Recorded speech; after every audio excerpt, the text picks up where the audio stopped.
What's up guys, Lifting here. So as you may know, I've been doing lots of overlap runs this league, and today's date I have earned about 35 Exalted Orbs since the beginning of the league, and I'm still going.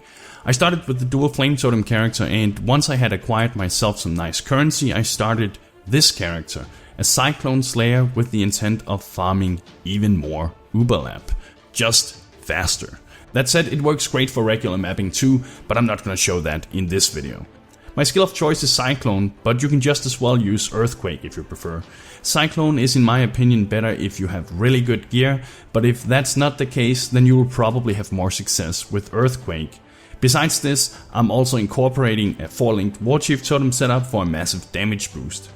The reason the Slayer is an amazing choice for any overlap farmer is partly due to the Bane of Legends Ascendancy choice that allows you to cull enemies at 20% life. This means insta-killing them when they reach this. This also includes monsters or bosses such as Atziri, and thus makes the final fight with him much faster and easier. Besides that, the Slayer also gets very effective life leech, which makes enough of a difference to make it a viable choice. The skill tree by itself is a very typical and generic two-handed AoE attack-based build. I pick up all the extra endurance charge nodes, as these provide a significant buff to survivability for a character. And to help with attribute requirements and sustain the mana cost of Leap Slame, I also pick up mana flows and the mana and life leech nodes down here. For me, this is sufficient to sustain the cost of Cyclone and Leap Slame.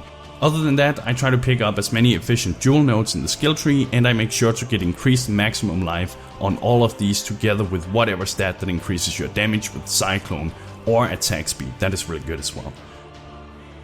One of the most important things for any overlap build is to reach a comfortable level of HP so Atziri won't one-shot you, even when fully buffed of course. To help reach that level, I suggest getting yourself a Kaom's Heart. The flat amount of HP on this chest piece greatly scales with all of the HP nodes and jewels in the skill tree, and thus makes you very tanky, and you will be able to survive almost any one-shot mechanic as long as you are making sure to use your flasks correct and have decent armor and all that stuff, which you of course will have when you try to farm overlap. Now, the most expensive item by far that I've probably ever used, I think, is my 5-linked Atziri's Disfavour axe.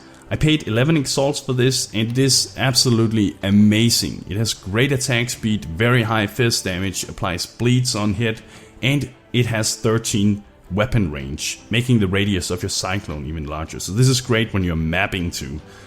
Now, if you don't have 10 to 11 exalts to invest into a weapon such as this, you can go for the more budget-friendly Hezmana's Bloodlust axe or the new Uul-Netol axe.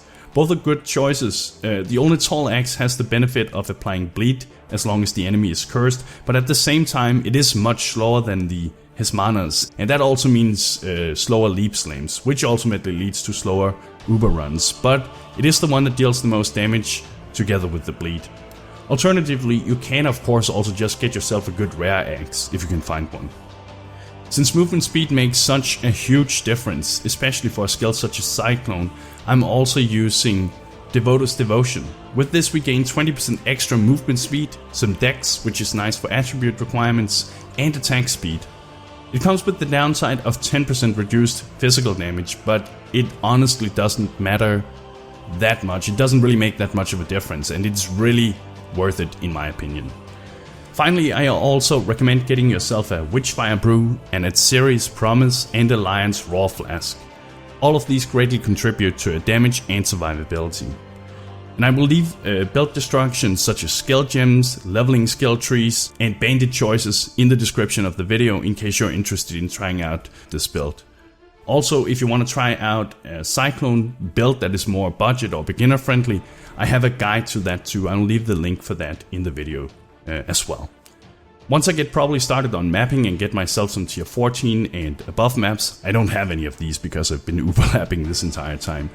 I'll do some recordings of that and show it off for you guys too, in case you're interested in seeing how it really does against those endgame bosses. But it does very well. I've already tried it, I just don't really have any recordings of it. Thank you for watching, bros. Do you even nerd?